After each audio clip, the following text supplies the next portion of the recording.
හොඳයි සියලු දිනකටම සුබ උදෑසනක් සුබ දවසක් හරි ගිය සතියේ මම කේන්ද්‍රික ප්‍රවණතා මිනුම් වල කතා කරා මධ්‍යන්නේ ගැන කතා කරලා ඉවර කරා නේද එතකොට අපිට අද තියෙන්නේ මධ්‍යස්ථය සහ මාතය ගැන කතා කරන්න හරි ලියා ගන්න මාතෘකාව මධ්‍යස්ථය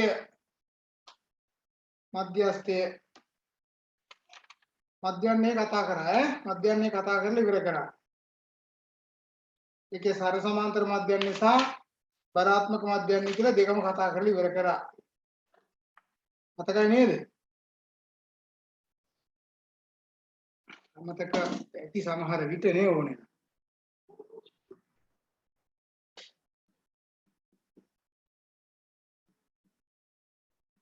අපගමනයත් එක්ක අපි හදුවේ මෙහෙම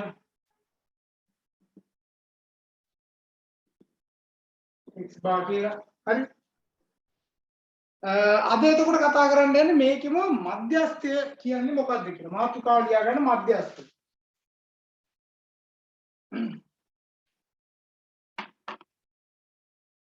දැන් මධ්‍යස්ථය කියපු ගමන් නම් ඔයාලට එකපාරටම තේරෙනවා මොකද්ද මධ්‍යස්ථය කියලා. නමුත් අපිට සංඛ්‍යාත්මකව විභාගයට සමහරලාට අපිට ගණනය කිරීම වලට එන්න වෙනවා.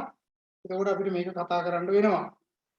මධ්‍යස්ථය කියලා කියන්නේ අපි දන්නවා සංඛ්‍යා වලක් ගත්තට පස්සේ සංඛ්‍යා වලේ මැදාගය. හැබැයි මේක මැදාගය අපි ගන්න යනකොට ආරෝහණ හෝ අවරෝහණ පිළිවෙලට මේක ලියා ගන්න ඕන. උදාහරණයක් විදිහට මෙහෙම හිතන්නකෝ. 3 5 2 8 9 කියලා තිබ්බා කියලා හිතන්න. දැන් මේ සංඛ්‍යා වල අපි දාන්නේ. හරි. ඒතර මේක ඉස්සෙල්ලාම ලියා ගන්න එනවා 2 3 5 8 9. මධ්‍යස්ථය කියලා කියන්නේ නම් මේ දත්ත වලේ මැදාගය. සාමාන්‍ය සරල එකක නම් අපි මේක ගණනය කරගන්නවා. මේ සංඛ්‍යා ප්‍රමාණයට අපි කියනවා n කියලා. මේකට එකක් එකතු කරලා a නාගේ දෙකෙන් බෙදලා එනවනේ උත්තරයක් කීයද? 1 2 3 4 5යි. ඒ කියන්නේ 5යි මේකයි 6යි. 6 බෙදීම 2 කියලා කියන්නේ උත්තරේ 3. මැදාගේ 3 නෙවෙයි කියලා කියන්නේ දත්ත වලේ 3 වෙනි අගේ 1 2 3. මෙන්න මේක තමයි මධ්‍යස්ථය. හරිනේ. හැබැයි බැරි වෙලාවත් ওই දත්ත වලේ මෙතන තව සංඛ්‍යාවක් තිබ්බා කියලා හිතන්නකෝ 12 කියලා. දැන් මැදාගේ මොකක්ද? නේ? එතකොට මේ 6ක් තිබුණොත් එහෙම කරන්නේ මේක සූත්‍රය වෙනස් වෙන්නේ නැහැ. ඒක එහෙමමයි. n ධන 1 කියන්නේ දැන් 6 ධන 1 බෙදීම 2. ඒ කියන්නේ උත්තරේ 3.5 එන්නේ. හැබැයි මේකේ 1 2 3 4 තියෙන 3.5 කියලා එකක් නැහැ. නේද? ඒ වගේ වෙලාවක ගන්නේ 3.5යි මෙන්න මේ 4යි අතර ඒ 3යි 4යි අතර තියෙන සංඛ්‍යා දෙකම එකතු කරගන්නවා අපි කීයද? මෙන්න මේ 5යි 8යි එකතු කරගන්නවා. 5 ධන 8 එකතු කරලා දෙකෙන් බෙදලා එනවා. අපි මධ්‍යස්ථයේ විදිහට ගන්නවා. එතකොට මේකේ ඉන්නේ 8යි 5යි 13යි 13 බෙදීම 2 කියලා කියන්නේ 6.5 තමයි මධ්‍යස්ථය කියලා ගන්න වෙන්නේ. ඉතින් මේක සමහර අවස්ථාවන් වලදී මේක මෙහෙම වෙනවා.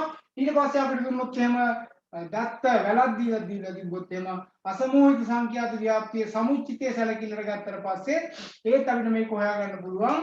ඔය n ධන 1 බෙදීම 2 කියලා සමුච්චිතය ඇතුලේ කොතනද මේක තියෙන්නේ කියලා හොයලා බලලා ගණනය කරන්න පුළුවන්. පන්ති ප්‍රාන්තර දුන්නාට පස්සේ පන්ති ප්‍රාන්තර ASCII කොතනද මේක තියෙන්න ඕනේ කියලා වෙනම සූත්‍රයක් ඇසුරුමුත් අපිට මේක හදා ගන්න පුළුවන්.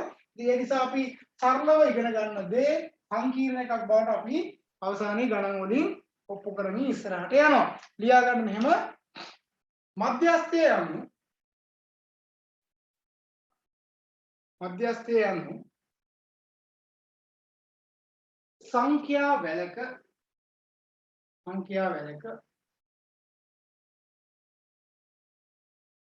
මැද අගය වේ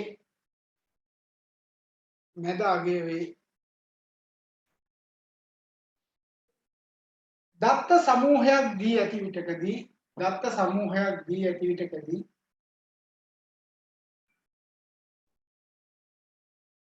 ආරෝහණ හෝ අවරෝහණ පිළිවෙලට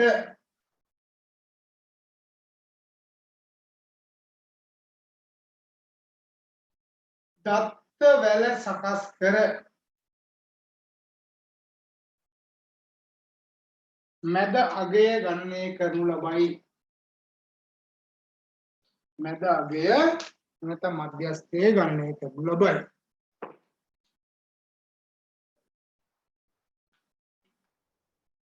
සාමාන්‍යයෙන්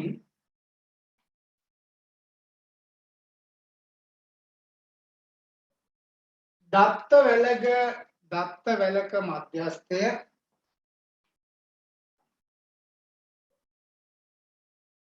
පහත පරිදි ගණනය කරයි. ලියා ගන්න මධ්‍යස්ථය සමානයි ඉන්ධන 1 බෙදීම 2.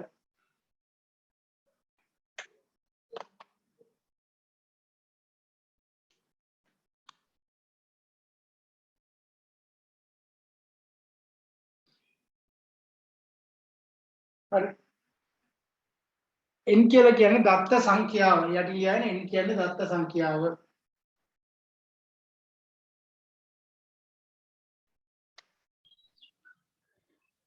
Excuse me, sir. ඔව්. සර් ගිය සතියේ නෝට් එක තාම දාලා නැහනේ. අද දානවද සර්? නෝට් එක කොහොමද දාලා නැහැ. රෙකෝඩින් එක නේද? ඔව්. රෙකෝඩින් එක දාන්න බැරි වෙලා තියෙන මේ කරන්ට් ප්‍රශ්නෙත් එක්ක රෙකෝඩින් එකයි දෙකම මම දාන්නේ. හා සර්. ඔයාලගේ මේ ඇඩ්මිෂන් එකත් අද හවස්සේදී හම්බ වෙයි ඈ. ඇඩ්මිෂන් ටික අද හවස්සේදී ඔක්කොගෙම නිකුත් කරනවා ඈ. එතෙන් ඇඩ්මිෂන් එක ගන්න මොනවාරි ගැටලුවක් තිබුණොත් කෝල් එකක් දෙන්න. හරි. ඔයාලගේ එක්සෑම් එකට අදාළ සම්පූර්ණ නෝට් එක මම මේ ඉදිරි සතියේදී සම්පූර්ණ කරලා දෙනවා. සම්පූර්ණ නෝට් එක විභාගයට එන සියලුම දේවල් ටික ඇතුළත් කරලා හදලා දෙන්න ඈ. හරි. උදාහරණයක් ලියා ගන්න මෙහෙම. 3 5 2 8 9 3 5 2 8 9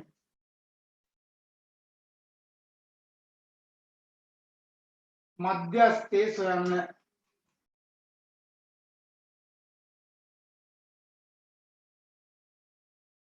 ඉස්ලාම් පිළිවෙල ලියා ගන්න 2 3 5 8 9 2 3 5 8 9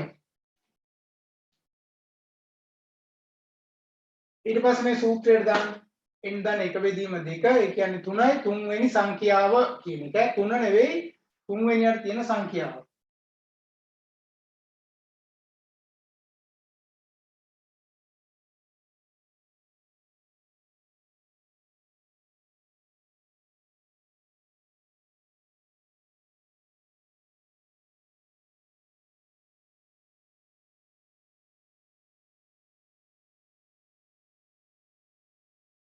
හරි මේක පැහැදිලිනේ.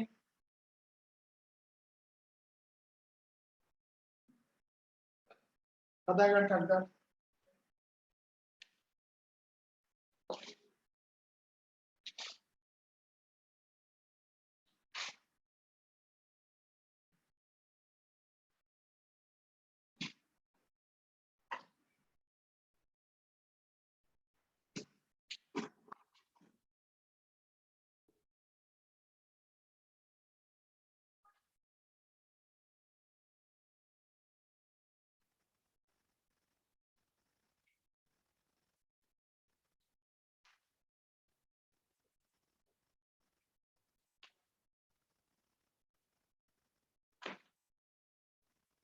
උදාහරණයක් කියන්න.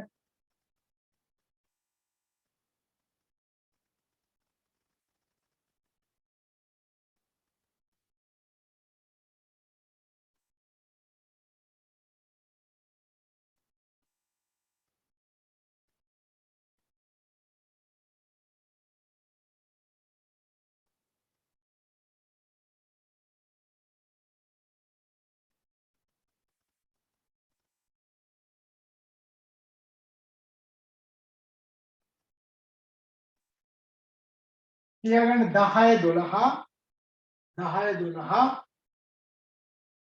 8 5 9 6 2 4 3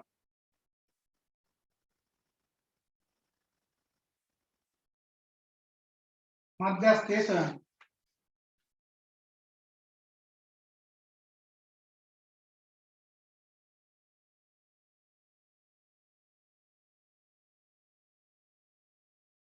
මධ්‍යස්ථය සොයන. ටක් ගාලා හොයන්න.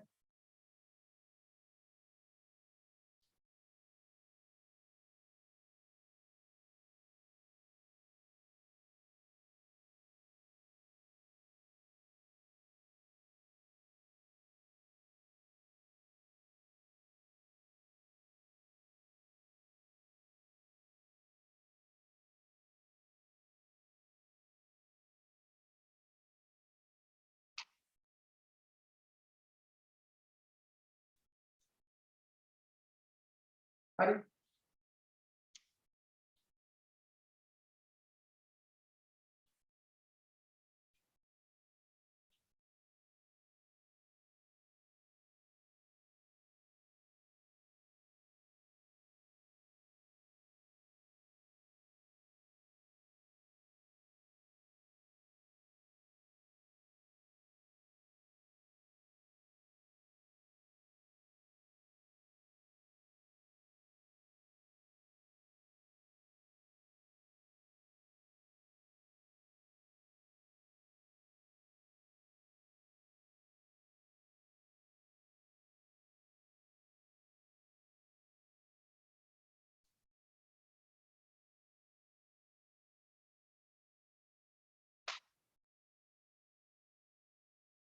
හරි නේද? කීය දෙන්නේ මදාගේ?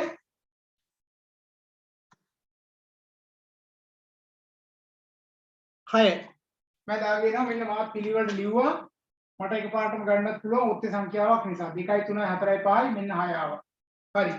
ලියාගන්න ඊගාවට දත්ත වැලක තරුවදාලියන දත්ත වැලක ඉරට්ටේ සංඛ්‍යාවක් පවතින විට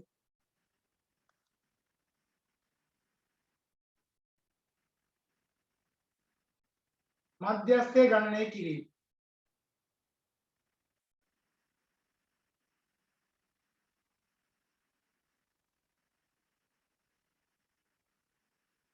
මෙහිදී මධ්‍යස්ථය සඳහා ලැබිය යුතු සංඛ්‍යාව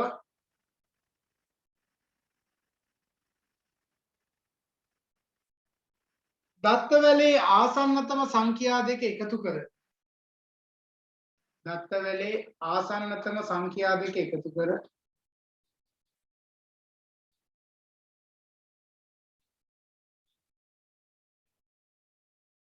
දෙකෙන් බෙදා ලබා ගනී.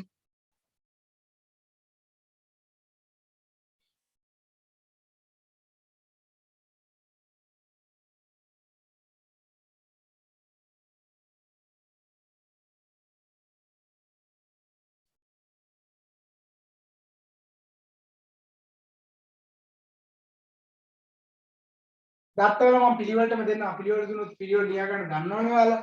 4යි 5යි 8යි 11යි 4යි 5යි 8යි 11යි 13යි 14යි 17යි 16යි. බලන්න මේකේ 8ක් තියෙනවා. 4 5 8 11 13 14 17 20. දැන් මේකේ n ධන 1 බෙදීම 2 කියලා කියන්නේ 8 ධන 1 නේද? 8 ධන 1 බෙදීම 2 උත්තරේ 4.5යි. ඒතර 4.5 කියලා කියන්නේ 1යි 2යි 3යි 4යි 4.5 කියලා කියන්නේ මෙතන. ඒ කියන්නේ 11ක් නෙවෙයි 13ක් නෙවෙයි. එහෙනම් මෙන්න මේ වගේ වෙලාවකදී අපි කරන්නේ මෙන්න මේ සංඛ්‍යා දෙක. හරි? ඒ මොනවද මේ සංඛ්‍යා දෙක? 11යි 13යි එකතු කරලා දෙකෙන් බෙදලා ගන්නවා උත්තරේ හැටියට. මේ දෙක එකතු කරපුවම 24යි 24 දෙකෙන් බෙදුවම උත්තරේ 12යි. එහෙනම් මේකේ මධ්‍යස්ථය කීයද? 12. මධ්‍යස්ථය 12.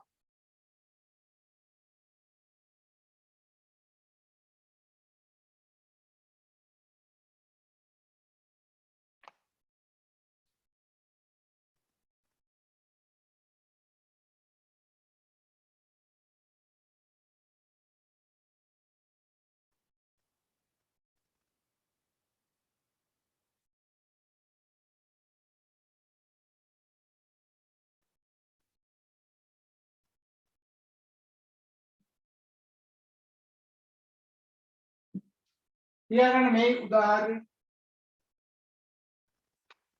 2යි 6යි 2යි 6යි 10යි 12යි 14යි 16යි 20යි 21යි 24යි 27යි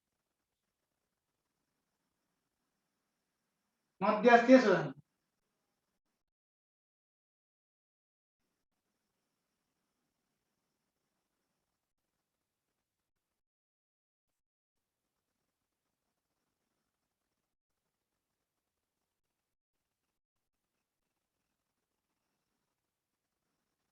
කීය දෙන්නේ කියලා බලන්න.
පහළවයි. උත්තරය හරි නේද? හරි.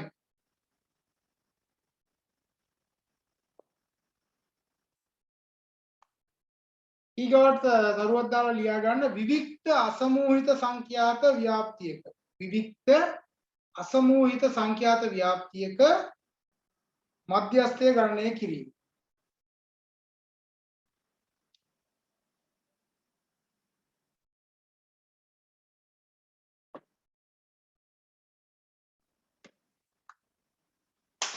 කියන්නේ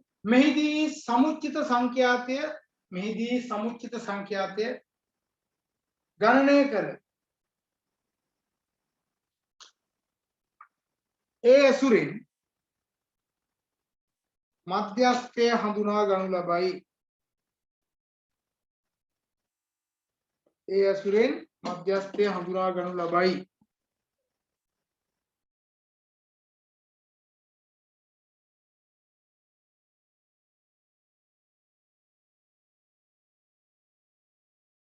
උදාහරණයක් ඇසුරේම යම් තියාගන්න උදාහරණය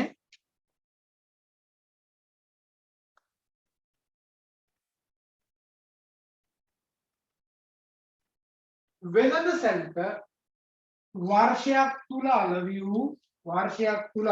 වූ එක් ප්‍රමාණයේ සපත්තු පිළිබඳ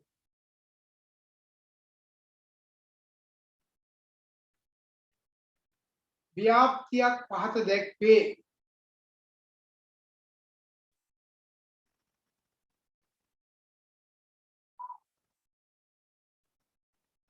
මෙහි මධ්‍යස්ථය ගණනය කරන්න.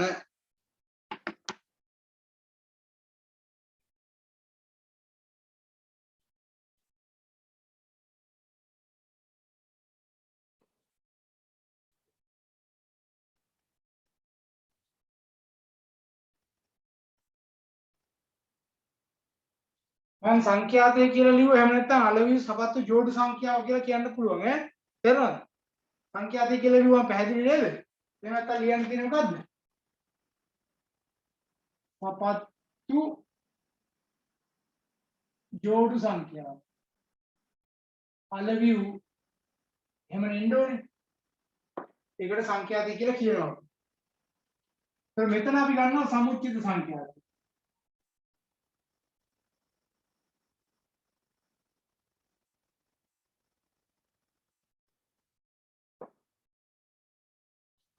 සයිස් එකේ තියෙන 5 6 7 8 9 10 11. 5 6 7 8 9 10 11. ඔයාලගේ සපත්තු සයිස් තියෙනව නේද?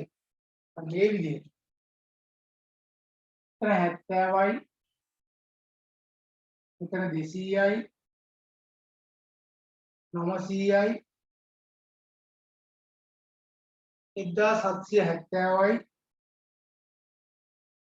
1190යි 479.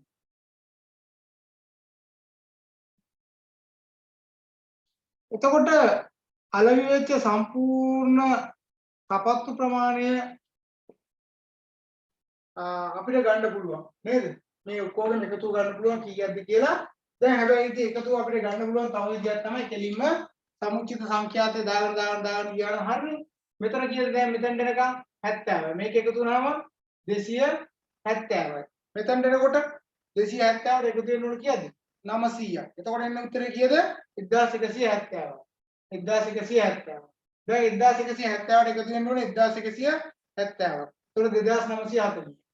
1940. හරි.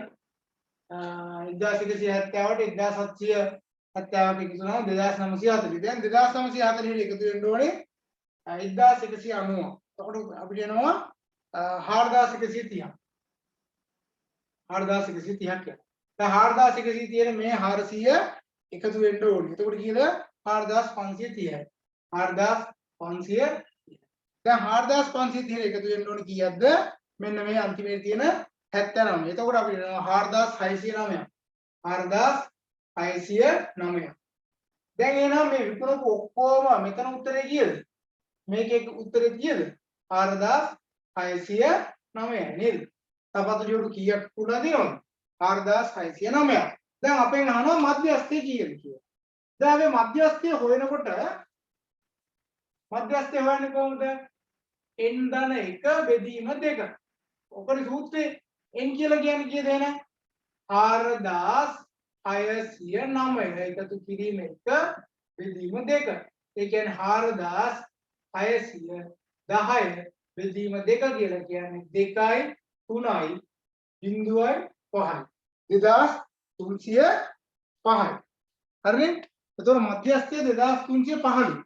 මධ්‍යස්ථය 2305 කියලා කියන්නේ දැන් අපි දන්නේ 2305 කියන්නේ කොතනද තියෙන්නේ කියලා. එතකොට අපි කරන්න ඕනේ එකම දේ තමයි මේකෙදි 2305 කියන එක තියෙන්නේ කොතනද කියලා බලන්න.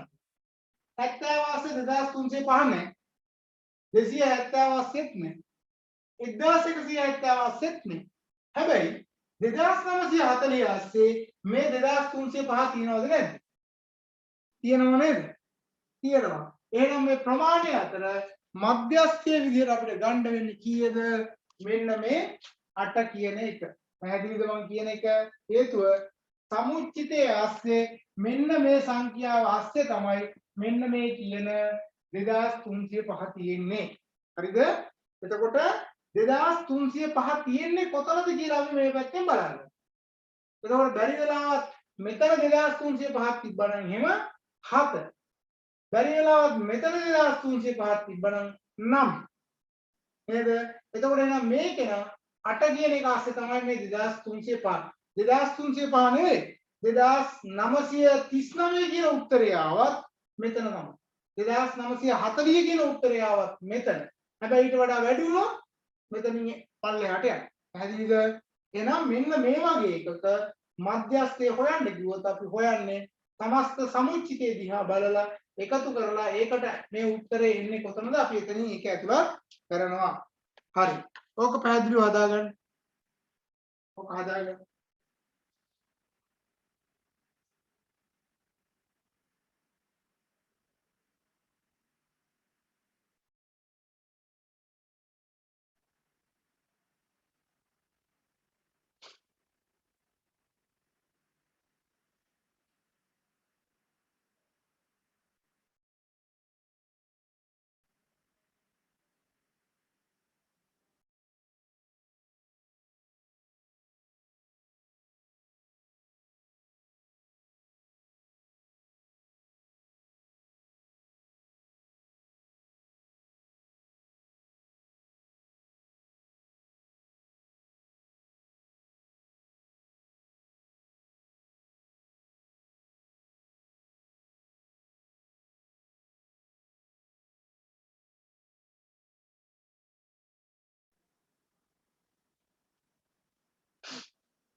හරිද?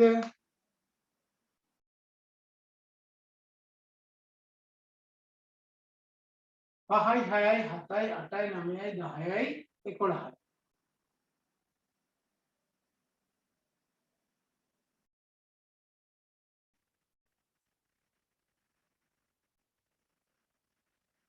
හරි. සංඛ්‍යාතේ සපත්තු ජෝඩු සංඛ්‍යාව අලෙවි වෙච්ච ප්‍රමාණය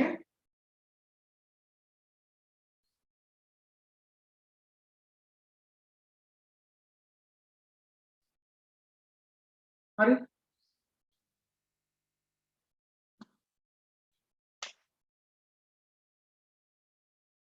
අපි ඒ උදාහරණය මම මෙහෙම දෙන්නම්.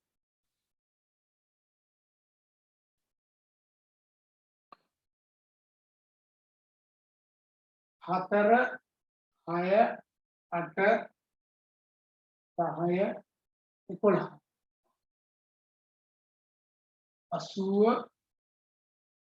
80 120 211 200 307 මේකේ මැදස්තේ වань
හරි.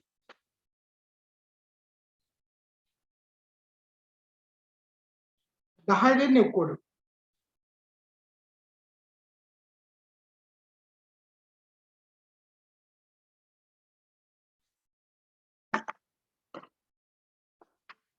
බලමු එහෙනම්. 10 එනවා නම් බලමු. මෙතන 80යි නේද? මෙතන 200යි. මෙතන 411යි 611යි.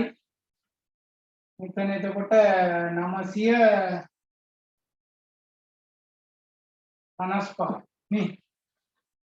ඒකට දැන් 955ට එකක් එකතු කරපුවාම 956 බෙදීම දෙක කියලා කියන්නේ 4යි 15ට 7යි එකතුරු 8යි 478 478 කියන සංඛ්‍යාව තියෙන්නේ ඇත්තටම ඔය මේක මේකට ගියා මේක මේකට ගියා මේක මේකට ගියා මේක ඉතින් 611 පැහැදිලිනේ. එහෙනම් 10 මධ්‍යස්ථය. දැන් ඔයාලට තේරුණා අපි මේ දිහා බලලා ගත්තා නම් අපිට 8 කියලා ගන්න තිබ්බා. නේද? මේ දිහා බලලා අපිට 8 කියන්න තිබ්බා. හැබැයි මේකේ 8 නෙමෙයි අපිට ගන්න වෙන්නේ කීයද එහෙනම්? 10 තමයි මධ්‍යස්ථයේ බවට පත් වෙන්නේ. හරිද? 10 තමයි මධ්‍යස්ථයේ බවට පත් වෙන්නේ. හරි. ඊගාවට අපි යන් සංඛ්‍යාත ව්‍යාප්තියක් තියෙනකොට කොහොමද අපි ඔක කරගන්නේ කියලා බලන්න. හරි? ලියා ගන්න මෙන්න මෙහෙම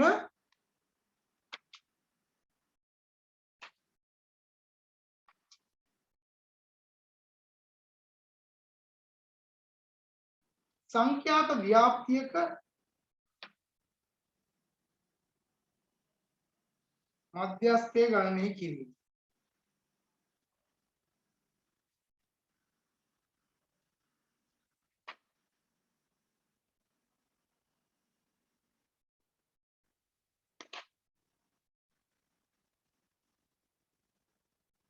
ලියා ගන්න යටින් මෙහිදී පළමුවම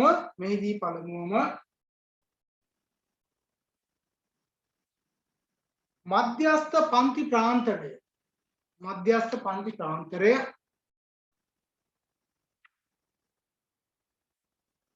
හඳුනාගත යුතුය. දැන් මධ්‍යස්ථ පන්ති ප්‍රාන්තරය හොයාගන්නේ කොහොමද? දැන් ඕකේ ගණනය කිරීම වලදී අපි සමහර තැන්වලදී අපි කියනවා සංඛ්‍යාව විශාල වෙනවා නම් n ධන 1 එකතු කරත් එකයි නැතත් කියලා. කමන්නේ එකතු කරලා හරි අපි ගමුකෝ.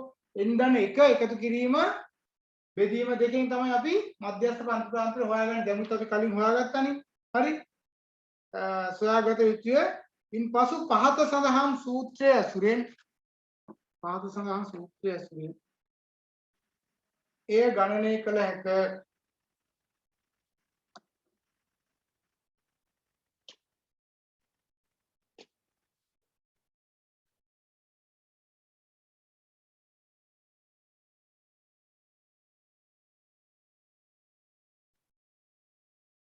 දැන් හිතන්නකෝ හරිද මෙන්න මෙහෙම මධ්‍යස්ථ පන්ති ප්‍රාන්තරයක් අපිට දීලා තියෙනවා. හරි?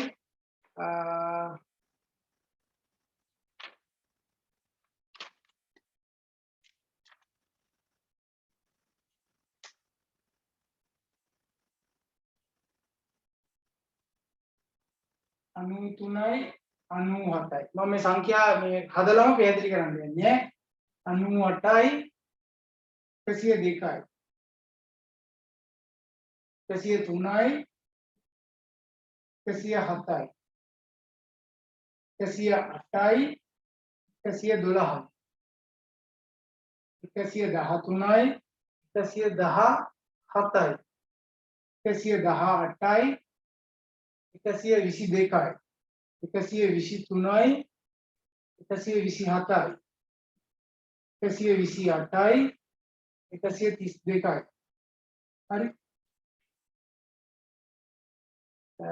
මේකේ සංඛ්‍යාති අපි තුමු 2යි 5යි 12යි 17යි 14යි 6යි 3යි 1යි. එතකොට මේ පන්ති ප්‍රාන්තරය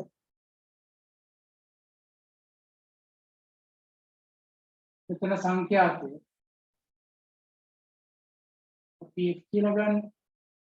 ඒතර මෙතන කෙලවරේ සමුච්චිත සංඛ්‍යා මේ 1 කියලා ගන්නවා.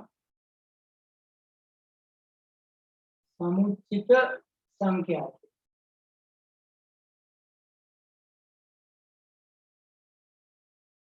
හරි? දැන් මේ වගේ එකක් හිතන්නකෝ. මේ වගේ එකක් ගත්තට පස්සේ ඔයාලට පුළුවන් දැන් සමුච්චිතය හොයාගන්න. මෙතන කීයද 2යි 7යි 19යි. මෙතෙන්ට එනකොට කීයද එහෙනම් 19ට එකතු කරගන්න ඕනේ 17ක් 36යි. 36 කියන්නේ එහෙනම් මෙතන 50යි 56යි 59යි 60යි. එහෙනම් මෙතන එකතුවත් කීයද 60යි. එහෙනම් මම ඔය ඉස්සෙල්ලාම කිව්වේ මොකද්ද?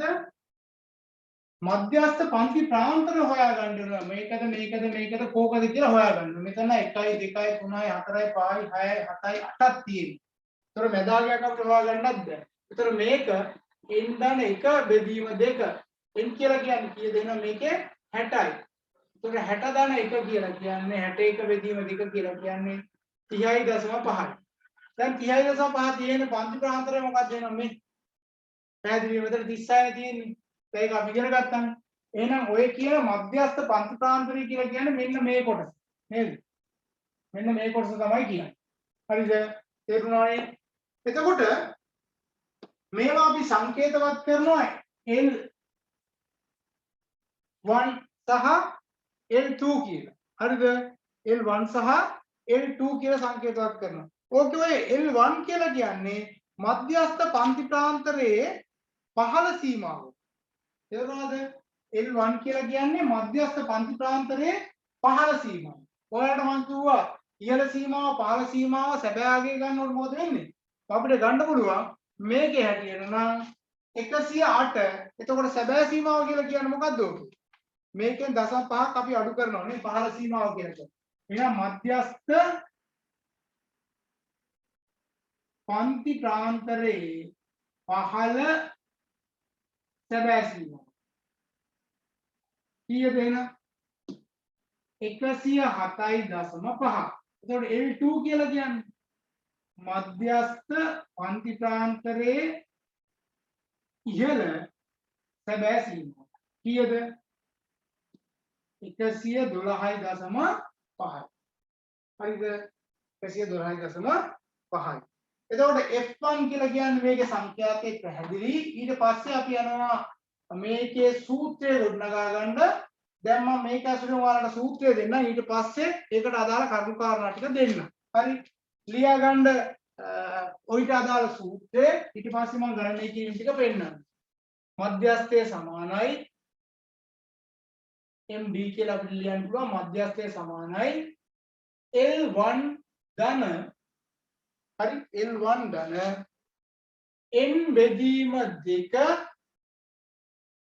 අඩු කිරීම F1 බෙදීම FM C හරියට ලියා ගන්න මම දෙන්න සංඛ්‍යා ටික. L1 ධන n බෙදීම 2 අඩු කිරීම F1 බෙදීම FM C. දැන් ලියන්න L1 සමානයි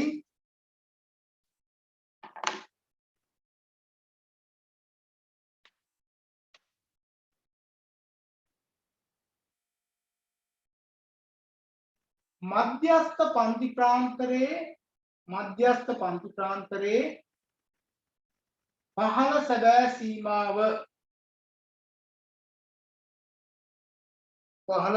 සීමාව n සමානයි සංඛ්‍යාතය. දන්නවනේ.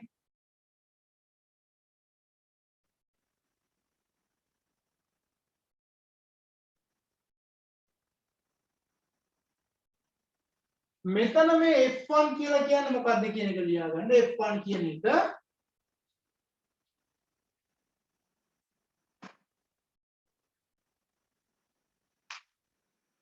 මධ්‍යස්ථ පන්ති ප්‍රාන්තරයට පෙර දක්වා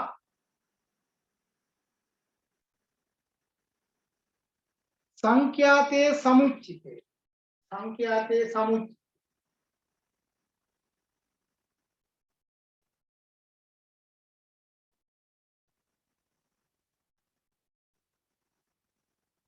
හරි. එහෙම නැත්තම් කියන්න පුළුවන් මධ්‍යස්ථයට පෙර සංඛ්‍යාතයන්ගේ එකතුව. වරහන් ගන්න මධ්‍යස්ථයට පෙර සංඛ්‍යාතයන්ගේ එකතුව. ඒ කියන්නේ මෙන්න මේක. මධ්‍යස්ථයට පෙර සංඛ්‍යාතයන් කියලා කියන්නේ මෙන්න මේකනේ. මෙන්න මේ ටික එකතුව. මම ඕක කිව්වා මෙතනින් ගන්නත් පුළුවන් නටක් ගාලා. සමුච්චිතය කියලා කියන්නේ මේ ටික එකතුවම තමයි. හරි.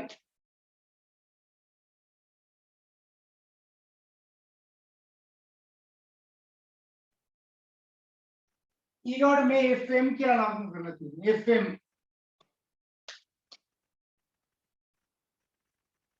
ඒ තමයි මධ්‍යස්ථ පන්ති ප්‍රාන්තරයේ සංඛ්‍යාතය. මෙන්න මේ 17. මධ්‍යස්ථ පන්ති ප්‍රාන්තරයේ සංඛ්‍යාතය.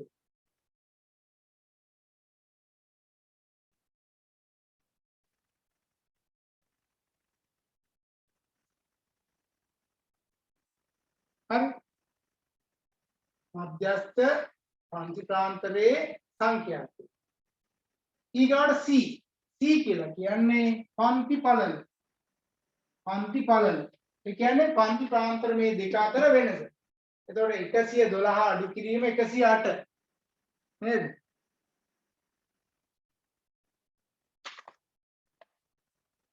පන්ති පළල.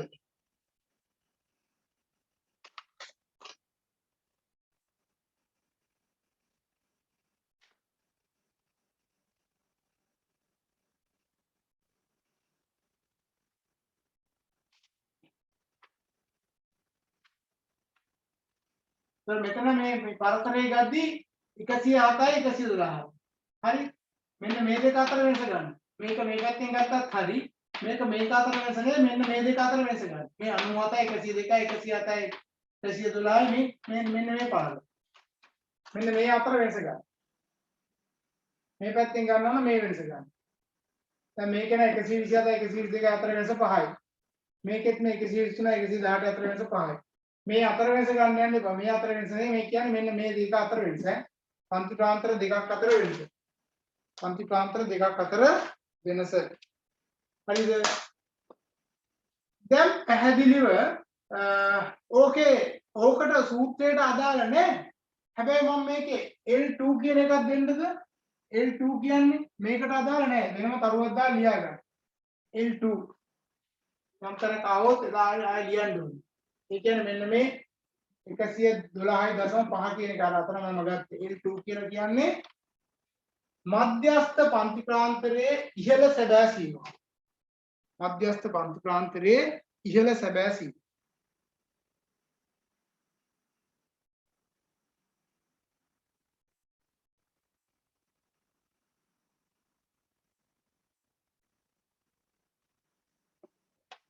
මේ බලන්නකෝ.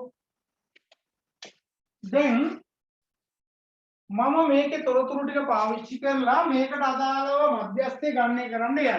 හරිද? L1 කියලා කියන්නේ මොකද්ද? 107.5 එකතු කිරීම n කියලා කියන්නේ කීයද? 60යි. 60 බෙදීම 2. අඩු කිරීම f කියලා කියන්නේ මේ ටිකේ එකතුවට කීයද එහෙනම්? 19.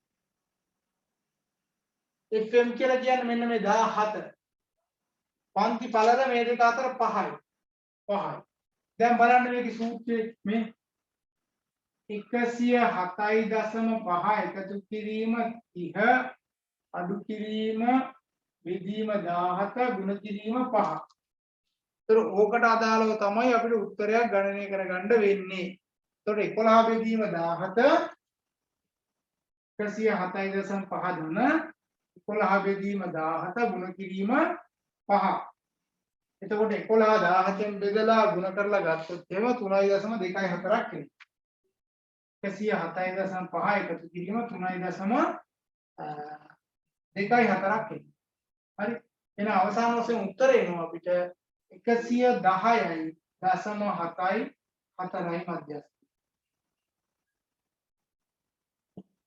හරිද? ඔය විදිහට තමයි එන්නේ. ලියා ගන්න මෙන්න මේ ගාන පන්ති ප්‍රාන්තර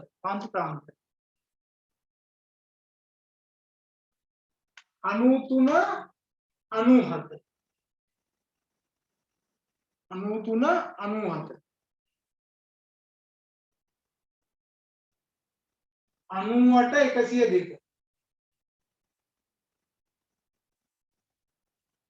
97 98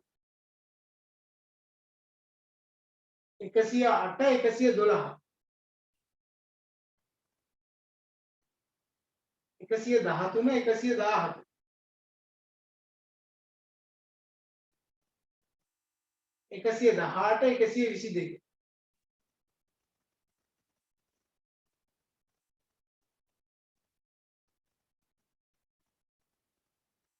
118 122 123 127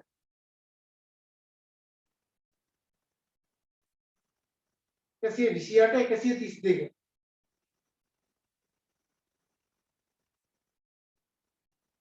සංඛ්‍යාතයේ 2 5 12 17 14 6 3 1 සමුච්චිතයේ තියෙනවා 2 7 19 36 50 56 59 60 මධ්‍යස්ථය ගණනය කරන්න. ඉතල සූත්‍රය ලියාගෙන L1 ධන n බෙදීම 2 අඩු කිරීම f1 බෙදීම fm වරහණෙන් පිට c කියලා කියන්නේ ගුණ කිරීම.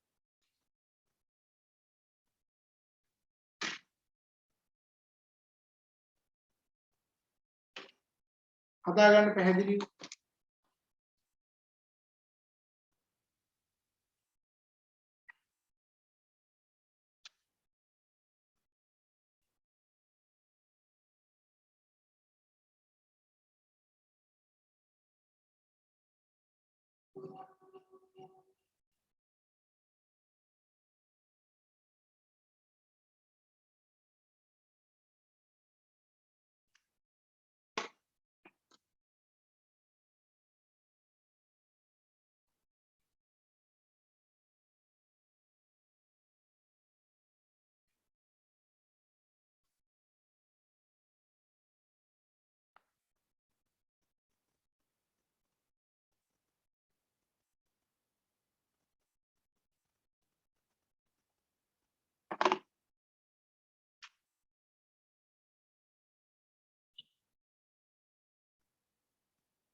හදාගෙන ඉවරනම් මට මැසේජ් එකක් දාන්න ඕක කීය.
හරි.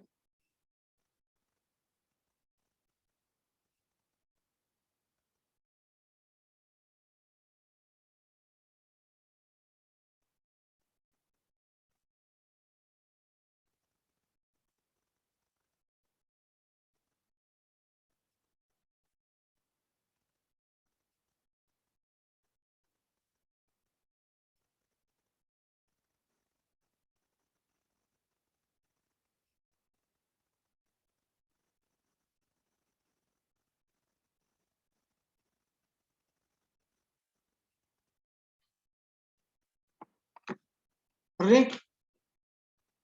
තාම නෑ. හරි.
लियागන්න මේ ගන්න.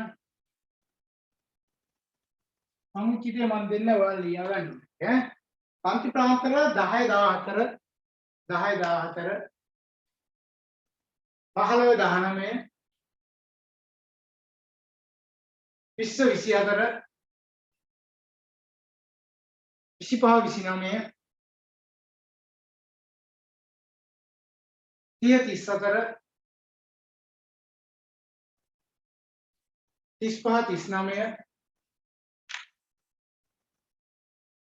40 44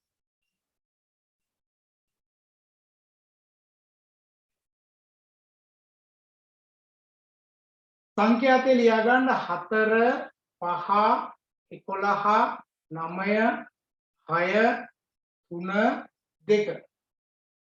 3 2 4 5 11 9 6 3 2 එකතු 40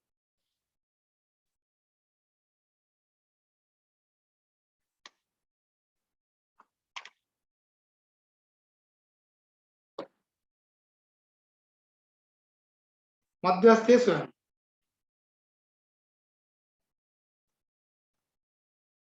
මධ්‍යස්ථයේ සොයන්න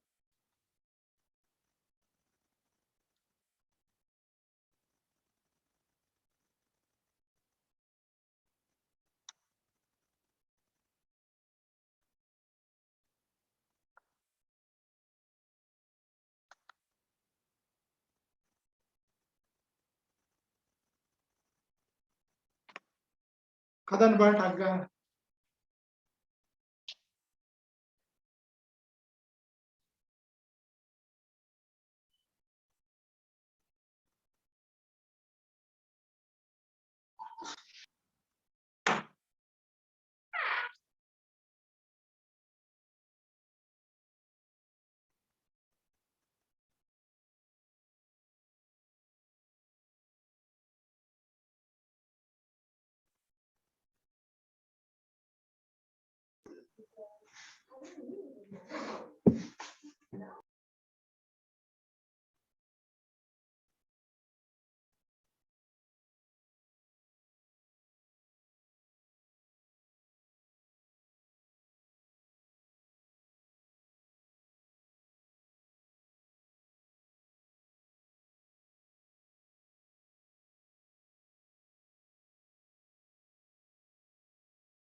හදලා ඉවරලා උත්තරේ දාන්න ඈ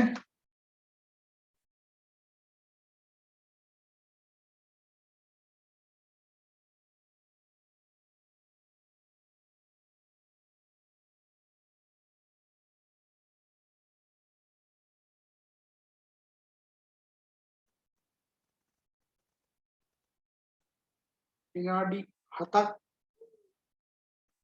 විතර වගේ තිබ්බ නැති නේද? 7ක් නම් ඕනෙත් නෑ. නමුත් 7ක් වගේ දෙන්නකෝ.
105 උත්තරේ දාලා තිනවා 24.5 කියලා. අනිත් අයත් ඒ උත්තරේ පිළිගන්නවා ඇතිද බලමුද? බලමු නේ. හරි. ඉස්සල්ලා මේකේ සමුච්චිත හොයාගන්න පුළුවන් නලාට නේද? සමුච්චිත හොයාගන්න පුළුවන් 4යි 9යි 20යි 29යි 35යි 28යි 40යි. හරිනේ?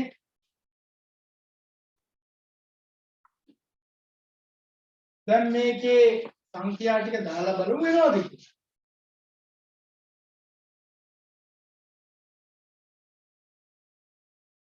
L1 කියලා කියන්නේ මේක 40 බෙදීම 40 ධන 1 බෙදීම 2 කියලා හිතන්නකෝ. එතකොට 20.5යි උත්තරේ. සමුච්චිතයේ 20.5 නේ කොතෙන්ද? මෙන්න මෙතන. මේක තමයි නා මධ්‍යස්ථ පන්ති ප්‍රාන්තය නේද? එයි 20.5 ඉන්නේ 20.5 තියෙන්නේ මෙතන 20 නෙවෙයි 20.5 තියෙන්නේ 29 ඇතුලේ. එහෙනම් පහළ සීමාව 24 ඒකේ සැබෑ සීමාව කියලා කියන්නේ 24.5. 24.5 එකතු කිරීම n කියන්නේ 40 බෙදීම 2 f1 කියලා කියන්නේ මීට කලින් මේ වගේ එකතුව කීයද? ඒකත් උත්තරේ 20යි. පළල කියලා කියන්නේ 24යි 29 අතර වෙනස 5යි. මේ පන්ති ප්‍රාන්තරයේ මධ්‍යස්ථකයේ අගය 9යි. එහෙනම් මෙතන එනවා 24.5 එකතු කිරීම 20 අඩු කිරීම 20 බෙදීම 9 ගුණ කිරීම 5. දැන් 20 20 ගියාම උත්තරේ බිඳුවයි. එතකොට ඕනෑම සංඛ්‍යාවක් මෙතන බිඳුවේ නිසා උත්තරේ ලැබෙන උත්තරේ බිඳුවයි. එහෙනම් 24.5 ගන්න බිඳුව උත්තරේ 24.5යි උත්තරේ හරි.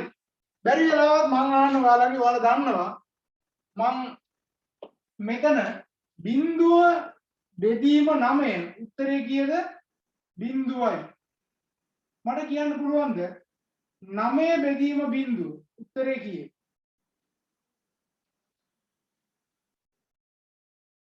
දාන්න බලන්න මැසේජ් එක කියන්න බෑනේ. කීයද? බිඳුව බෙදීම 9 උත්තරේ බිඳුවයි. මම අහන්නේ 9 බෙදීම බිඳුව කීයද? කීයද?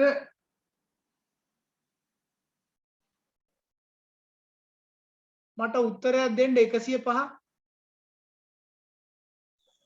බිඳුවමද සර්? බිඳුවමද? 130. බිඳුවයි සර්. බිඳුවයි. 121.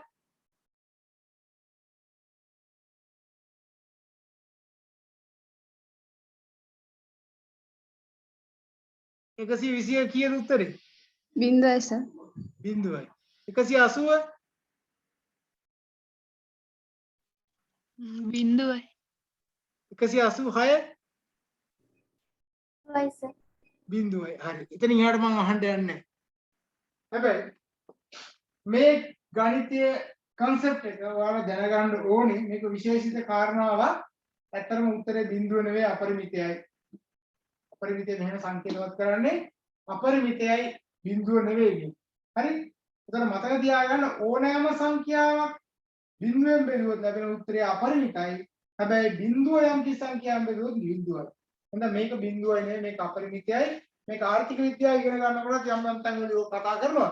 නමුත් ගණිතයේදී සුද්ධ ගණිත ඉගෙන ගද්දී අනිවාර්යෙන් අපි මේක ඉගෙන ගන්න හේතුව තමයි ඔයාලට මම කිව්වොත් එහෙම දැන් මෙහෙම හිතන්නකෝ එක තියෙනවනේ මෙතන දෙක තියෙනවා. එකට වඩා අඩු වුණාම දශම අඩු වෙලා මොකද වෙන්නේ? බිඳුව බවට පත් වෙනවා. ඊට පස්සේ මේ බිඳුවෙන් තවත් එහාට යනවනේ නේද? ඒතර බිඳුව කියලා කියන්නේ එකට වඩා අඩු වගේද නැද්ද? අඩුයිනේ. එතකොට 9 එකෙන් බෙදුවොත් උත්තරේ කීයද? 9යි. දශම 5න් බෙදුවොත් එහෙම දශම 5න් බෙදුවොත් 18යි නේද? දශම 1කින් නම් 90යි. දශම බිඳුව එකකින් නම් නේද? දශම නේ බිඳුවයි 1. එතන මෙතන බිඳු 3ක් එනවා. මෙතන බිඳු 4ක් එන්නේ. 5ක් එන්න පුළුවන්, 6ක් එන්න පුළුවන්. 7යි 8ක් ඇවිල්ලා එකක් ආවොත් ඒ බිඳුව වෙලා නැහැ තමයි. හරි? බිඳුව වෙලා නැහැ. බිඳුවයි බිඳුවයි බිඳුවයි බිඳුවයි බිඳුවයි බිඳුවයි එක දශම. බිඳුව තියෙන මීටර් වඩා මෙහා නේද? එතන උත්තරේ මේක ගොඩාක් යනවා. දැන් බිඳු 100ක් දැම්මොත් එimhe 100ක් දාන්න පුළුවන්.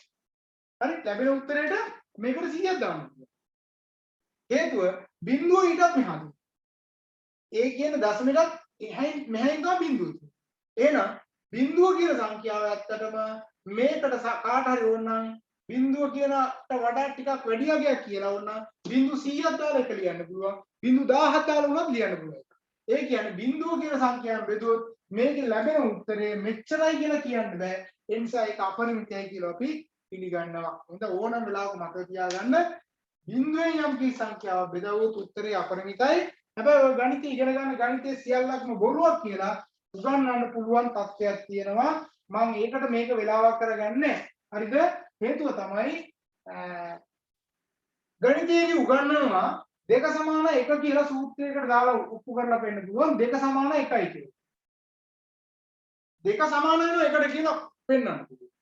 දෙක එකට සමාන කරලා පෙන්නන්න පුළුවන් ගණනය කරලා ඒක එකතු කරලා බෙදලා අඩු කරලා හදලා පෙන්නන්න පුළුවන් දෙක සමාන එකයි කියලා සුද්ධ ගණිතයේදී ඒක කරන්න පුළුවන්. හැබැයි එහෙම කරපු ගමන් එතකොට හිතන්නකෝ එක කියන සංඛ්‍යාවට දෙක කියලා ලියුවත් දෙක කියන සංඛ්‍යාවට එක කිව්වත් සමාන වෙන්නේ නැහැ. එතකොට මේ අපි පාවිච්චි කරන හින්දු ආරාබි ඉලක්කම් ඔක්කොම මොකද වෙලා තියෙන්නේ?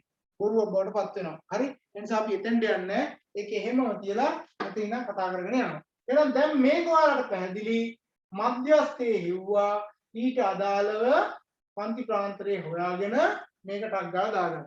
හරිද? පැහැදිලිනේ? එතකොට එහෙනම් මම ඕකෙන් ආයේ ගාණක් හදන්න යන්නේ මේ මධ්‍යස්ථයේ තියෙන අඩුපාඩුකම් ගැන විභාගයට අහනවා.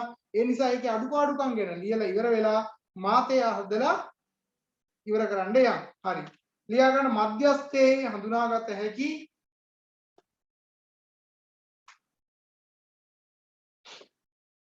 යහපත් ලක්ෂණ සහ අයහපත් ලක්ෂණ. මධ්‍යස්ථයේ හඳුනාගත හැකි යහපත් ලක්ෂණ හා අයහපත් ලක්ෂණ.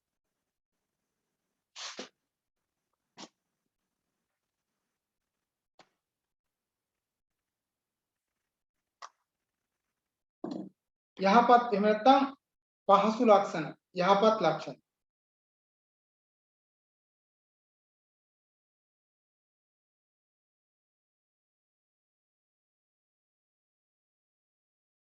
මොකද්ද මේකේ වාසිය? එකම පළවෙනි වාසිය ගත්තොත් මේක ගණනය කිරීමට පහසුයි ඒ වගේම බහුල වශයෙන් මේක පාවිච්චි කරනවා. කියන්නේ ගණනය කිරීම පහසු වීම හා බහුල වශයෙන් භාවිතා කිරීම.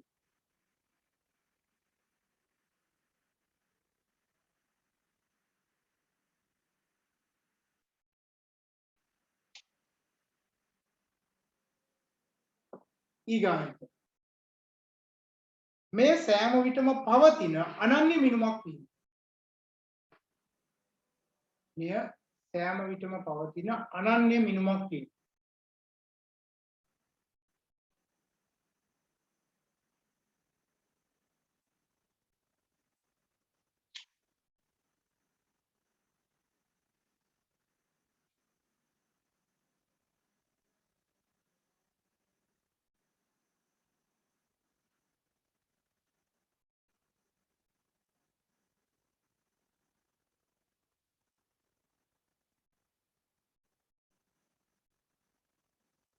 ඊගොල්ලෝ මේකේ තියෙන වාසියක් තමයි දැන් හිතන්නකො දත්ත වැලක සමාන පරතරයන්ගෙන් දත්ත ගිහිල්ලා තියෙනවා නම් බෙදිලා ගිහිල්ලා තියෙනවා. මෙහෙම හිතන්නකො දත්ත වැලේ යන්නේ 2 4 6 8 10. ඔය විදිහට යන්නේ.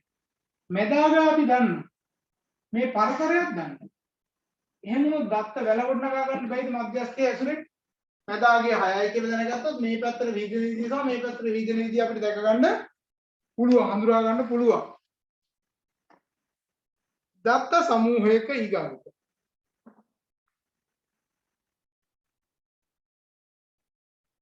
සියලුම අගයන් නොදන්නා විට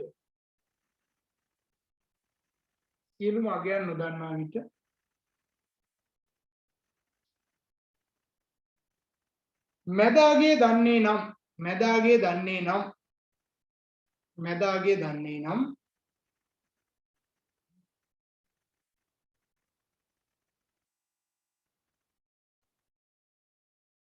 දෙපසින් සමාන පරතරයන්ගෙන් යුක්තව දෙපසින් සමාන පරතරයන්ගෙන් යුක්තව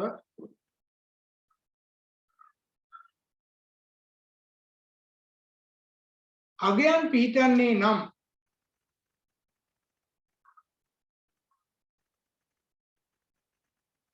දත්තවැල ගොඩනැගිය හැකිවීම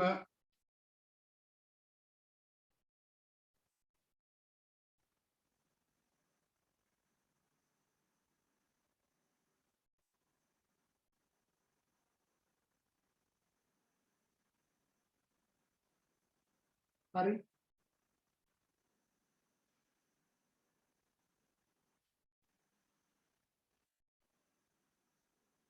ලියගන්න ඊගායක ප්‍රමාණාත්මකව මැනිය නොහැකි වස්තුන් ප්‍රමාණාත්මකව මැනිය නොහැකි වස්තුන්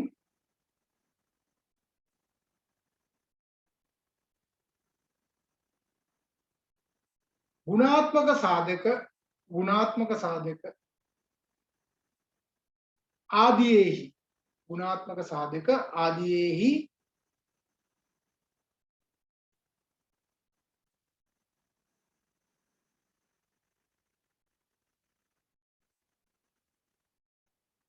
මධ්‍ය අර්ථ දැක්වීම සඳහා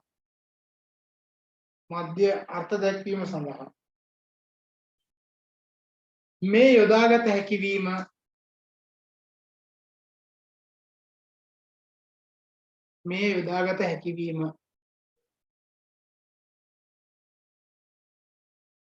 දුර්වලතාවයන්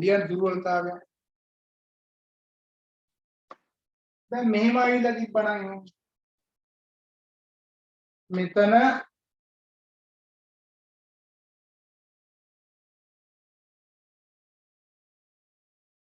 එක මෙතන 19 20 21 22 නේ එතකොට දැන් අපි දත්ත වැලම එකතු කරලා සමුච්චිතය හොයවුවොත් එහෙම මේ අතර ලොකු පරතරයක් ආවොත් එහෙම සමහරවිට ඒ 20 20 ගණන් යද්දි එහෙම නැත්නම් 10 ගණන් යද්දි එකපාරටම 50 60 වගේ සංඛ්‍යාවක් ආවොත් එහෙම ඔක්කොම සමුච්චිත එකතු කරනකොට පරතරයේ වෙනස් වෙනකොට අපිට ලැබෙන අගය ඇත්තටම වෙනස් වෙන්න පුළුවන්. අර ලොකු සංඛ්‍යා අතර කුඩා සංඛ්‍යාවක් තිබ්බොත් ඒක වෙනස් වෙන්න පුළුවන්. කුඩා සංඛ්‍යා අතර විශාල සංඛ්‍යාවක් තිබ්බොත් ඒත් වෙනස් වෙන්න පුළුවන්.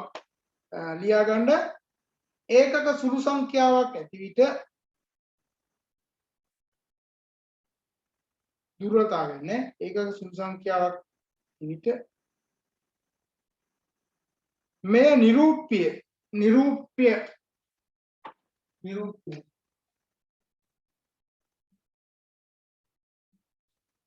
නිරූප්‍ය මිනුමක් වීම නිරූප්‍ය මිනුමක් නොවීමට ඉඩ ඇත කියලා. නිරූප්‍ය මිනුමක් නොවීමට ඉඩ ඇත.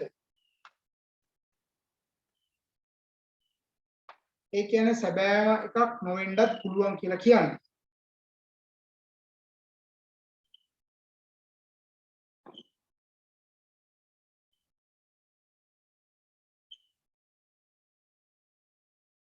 ඊගා එක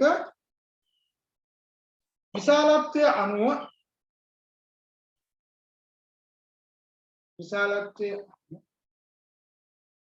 දත්ත පිළියෙල කිරීම අවශ්‍ය බැවින්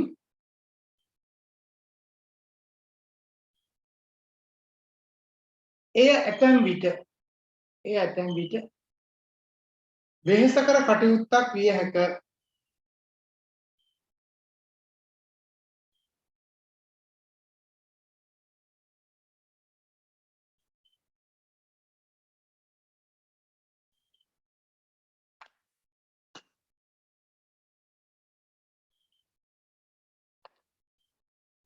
ඊගාවට මධ්‍යස්ථයේ ඇසුරෙන්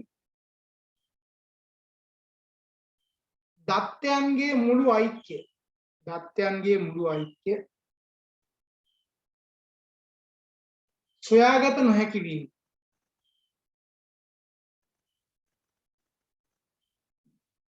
දත්තයන්ගේ මුළු ඓක්‍ය සොයාගත නොහැකි වීම.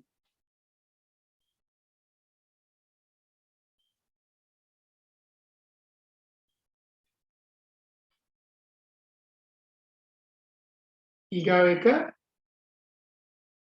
නියදියට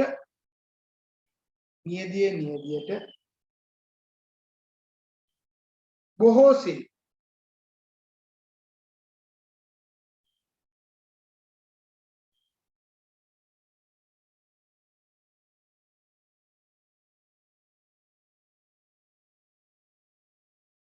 වෙනස් විය හැකි බැවින්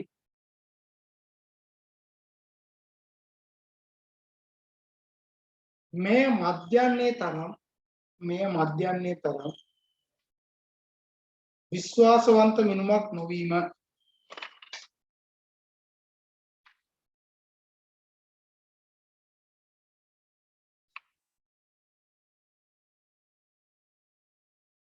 හරි ඊගොඩ ලියා ගන්න මාතය කේන්ද්‍රික ප්‍රවණතා මිනුම් වල මාතය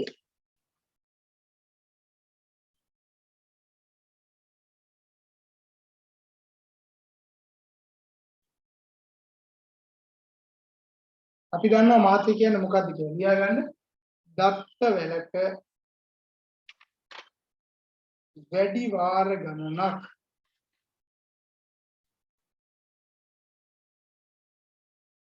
සඳහන් වන්නා වූ අගය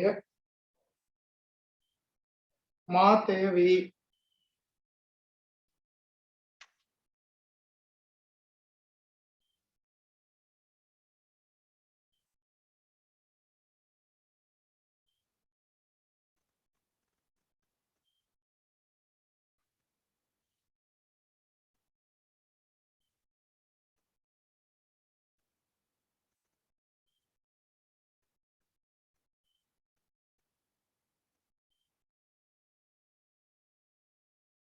හරි දැන් මම කිව්වොත් එහෙම මෙන්න මේම ඔයාලා පැහැදිලිව දන්නවා මාතය කියන්නේ වැඩි වාර ගණනක් ඉඳලා තියෙන දැන් මේකේ ද්විමාත කියලා තියෙන්නත් පුළුවන් ත්‍රිමාත තියෙන්නත් පුළුවන් නේද මාත ලිපියක් තියෙන්නත් පුළුවන්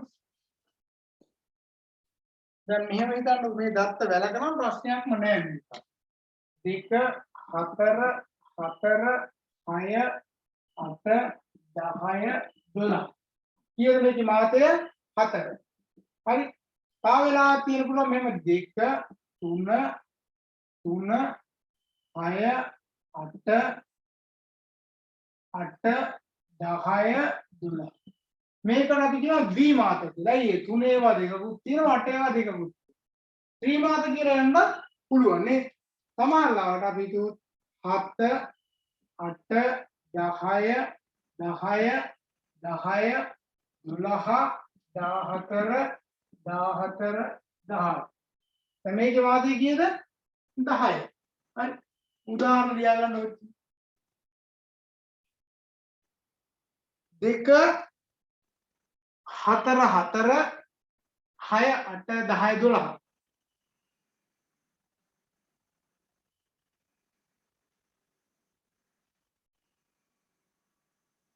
2 4 4 6 8 10 12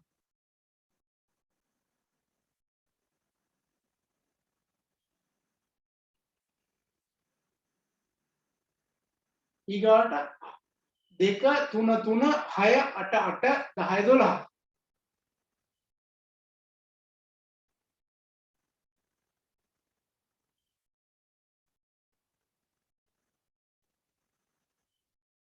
ඊගාට 7 8 10 10 10 12 14 14 18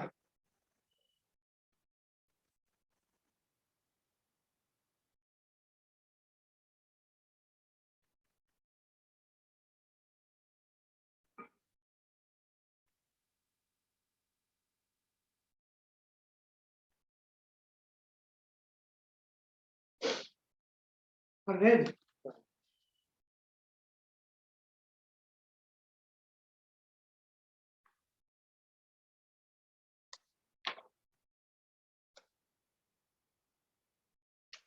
දැන් ලියා ගන්න මෙහිම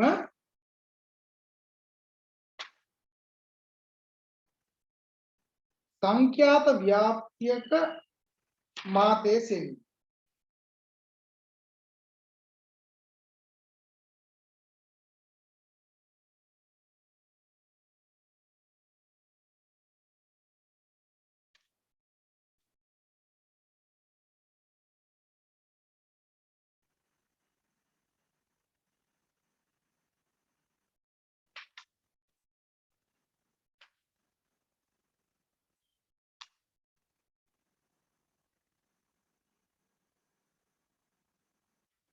ලියන්න මෙය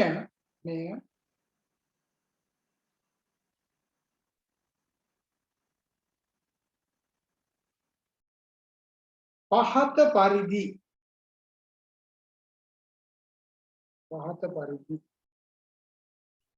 ගණනය කරනු ලබයි.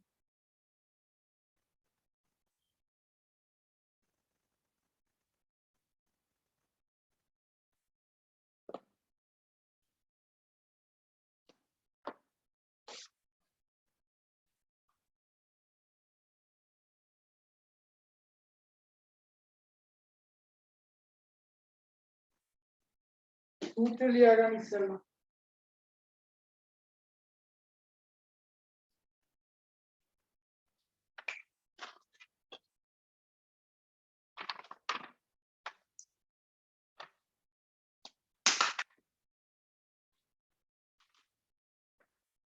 नोट समानයි මාතය අපි නෝට් එක කියනවා L1 ධන මෙතන ඩෙල්ටා 1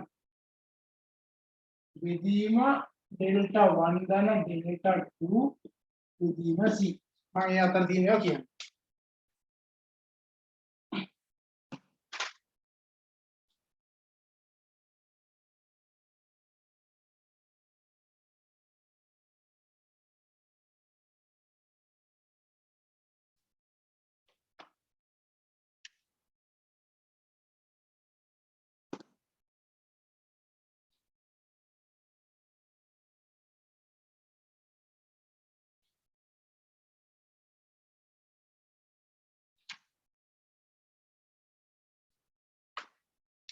L1 කියන එක ලියා ගන්න.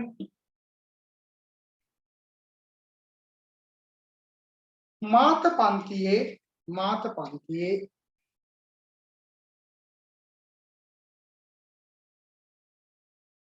පන්ති ප්‍රාන්තරයේ පහළාගේ සහ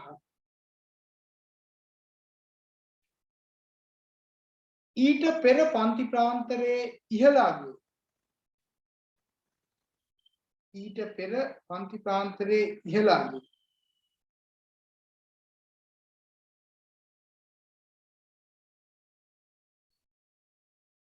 එකට එකතු කර දෙකෙන් බෙදා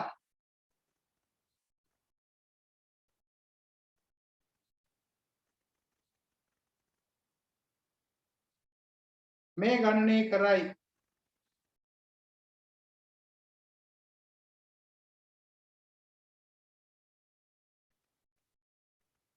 මෙය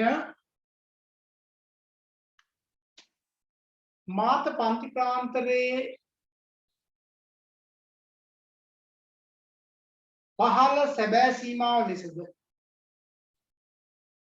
හඳුනා ගනී. දෙකෙම එක උත්තරයක් එනවා කියලා මම පෙන්නන්නම්.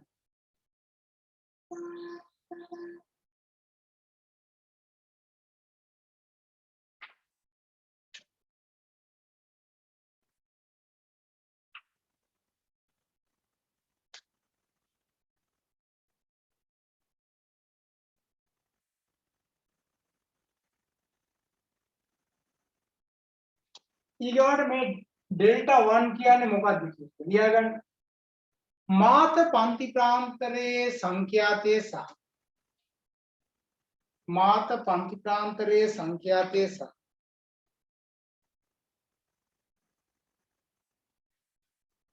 ඊට පෙර සංඛ්‍යාතයේ අතර වෙනස.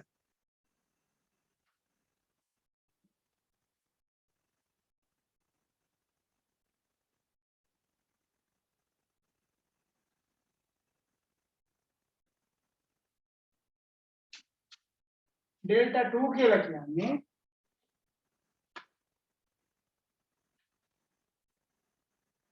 මාත පන්ති ප්‍රාන්තරයේ හා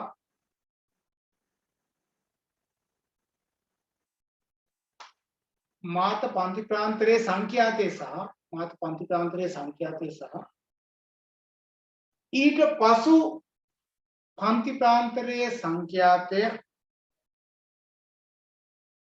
අතර වෙනස.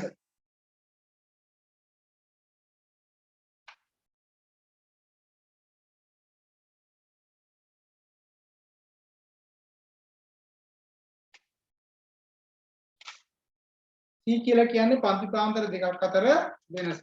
කලින් ගත්තේ t කියලා කියන්නේ පන්ති ප්‍රාන්තර දෙකක් අතර වෙනස.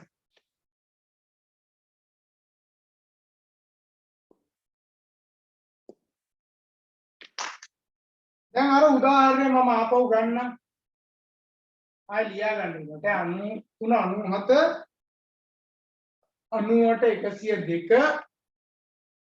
97 98 102 103 107 108 112 113 117 118 123 127 128 132 මේකනේ අපි ගත්ත පන්ති ප්‍රාන්තරය ඉස්සෙල්ලා නේද?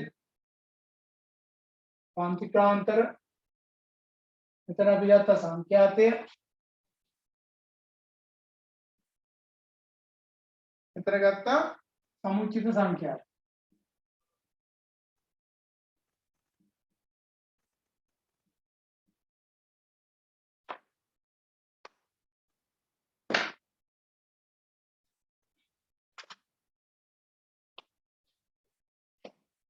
එකයි පහයි 12යි 17යි 14යි 6යි 3යි 1යි.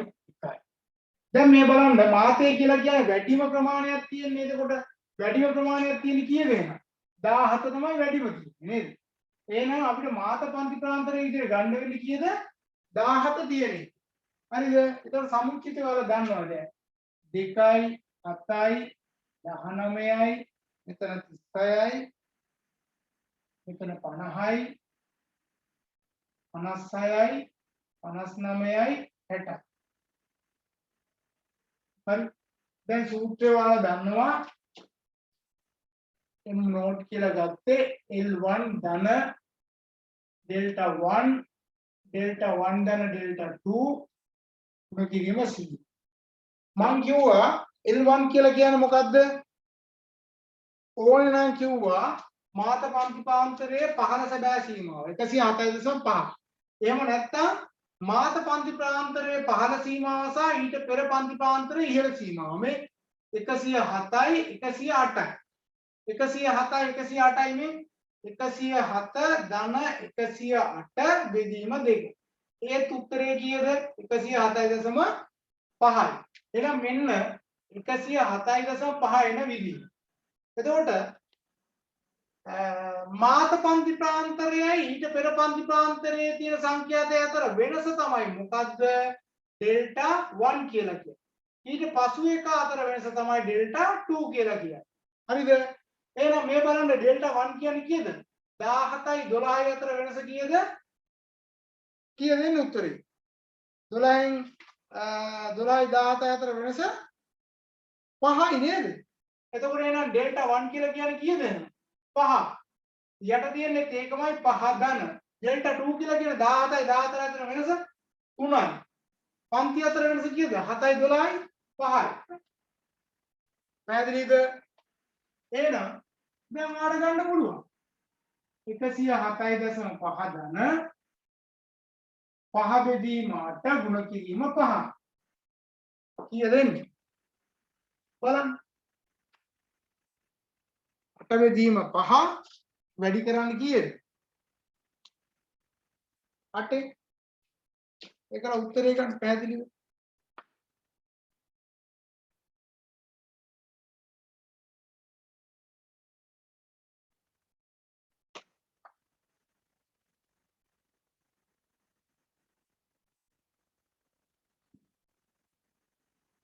මම දශම 1.3 දෙන්නේ. සෙල් එක පාවිච්චි කරන්න පුළුවන් වලට ඈ 1.3.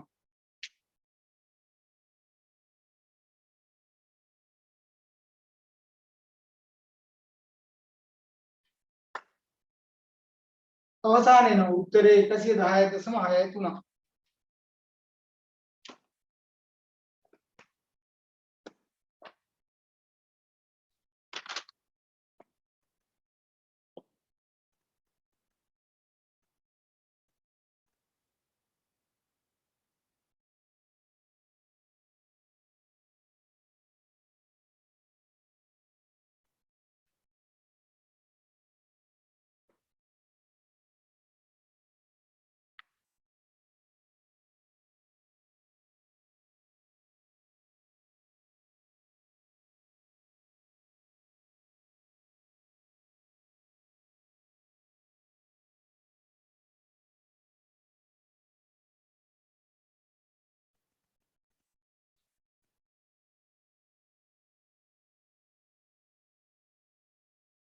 හරි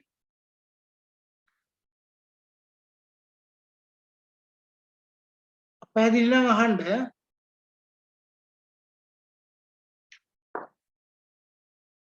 පැහැදිලි නම් අහන්න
හරිද හරි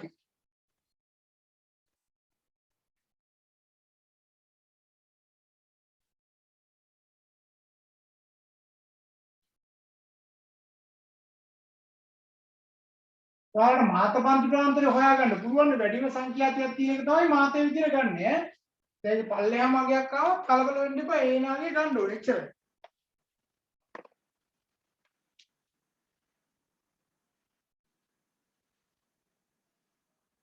මේකත් හදමුකෝ අපි 10 14 15 19 20 24 25 29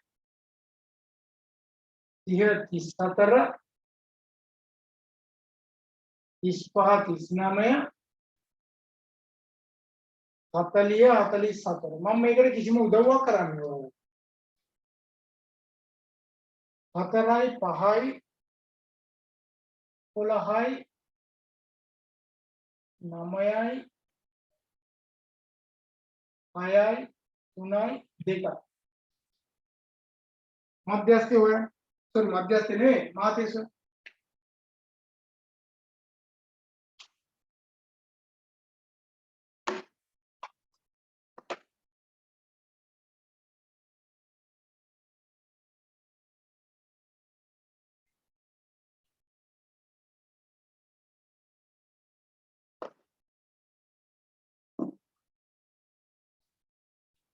හොය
22.83 දැන් දාපු උත්තරය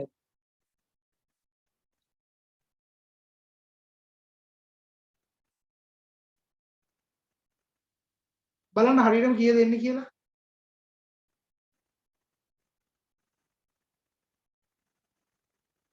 හරියටම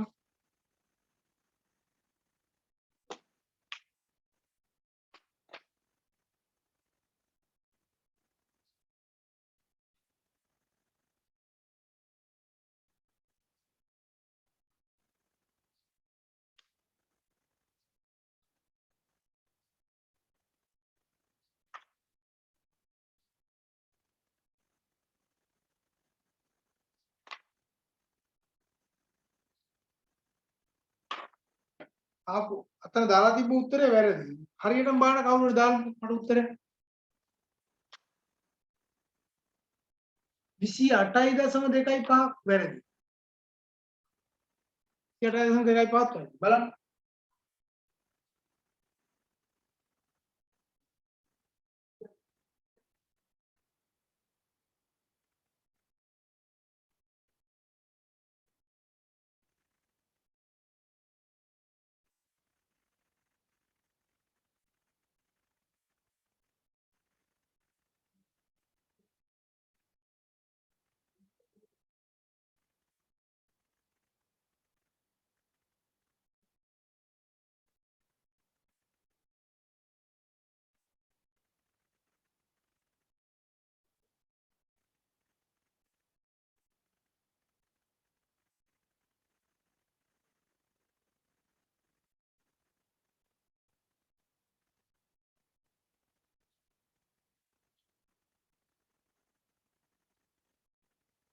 හරි 105 උත්තරේ හරි 23.25 23.25 හරි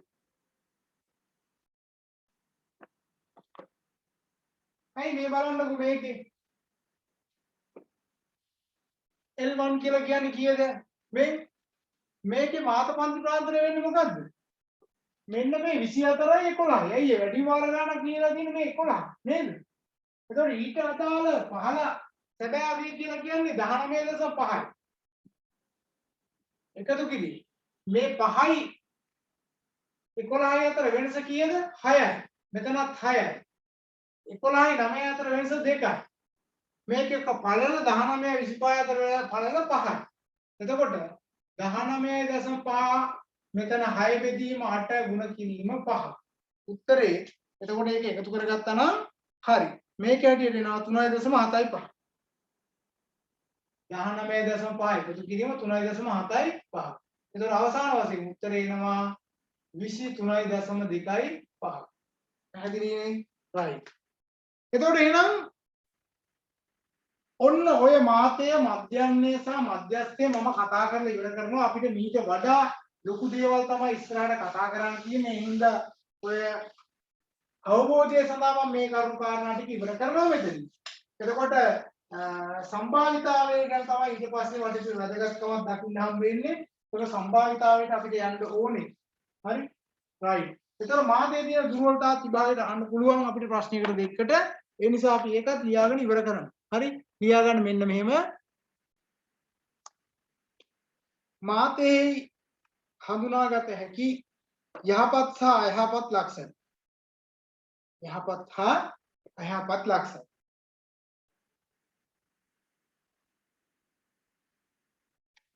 මේකේ තියෙන වාසිය මොකද්ද? පහසුවෙන් තේරුම් ගත හැකි වීම. ලියාගන්න. පහසුවෙන් තේරුම් ගත හැකි වීම.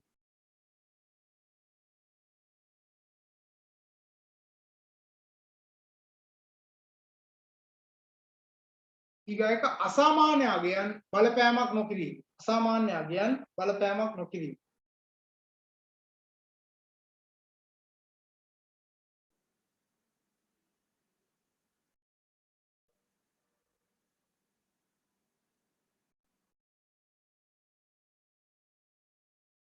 ඊගායක මධ්‍යස්ථයේ මෙන්ම මේද මධ්‍යස්ථයේ මෙන්ම මේද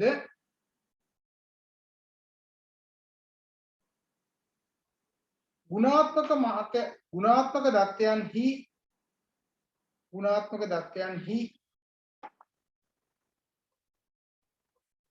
මධ්‍ය දැක්වීම සඳහා යොදාගත හැකිවීම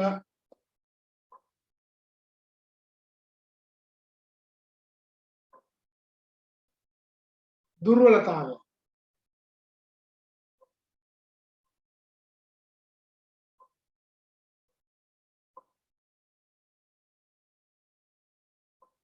බොහෝ විට අර්ථ දැක්වීම අපහසු වීම. බොහෝ විට අර්ථ දැක්වීම අපහසු වීම.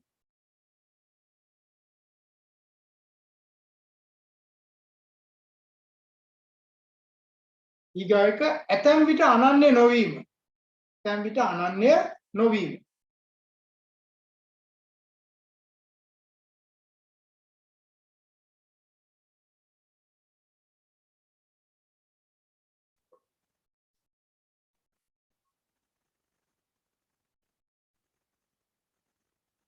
ඊගායක දත්ත සමූහයන් දෙකක හෝ වැඩි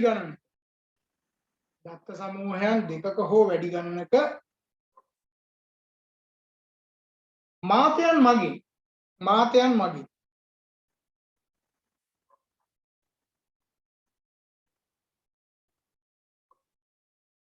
ඒවා සංයුක්ත කිරීමෙන්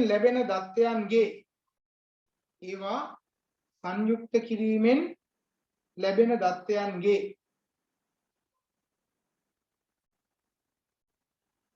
මාතය ලබාගත නොහැකි වීම.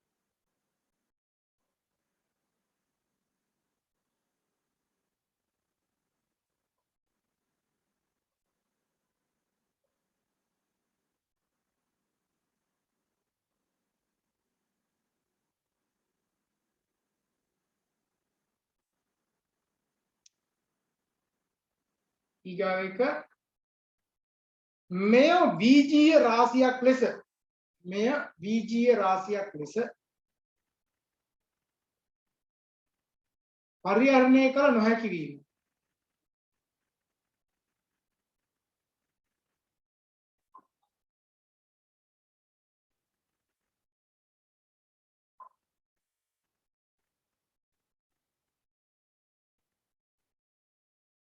ඊගායක නියදියෙන් නියදියට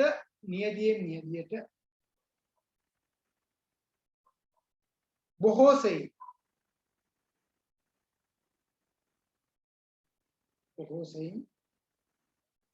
වෙනස් විය හැකි. ඉතාමත් අස්ථාවර මිනුමක් වීම.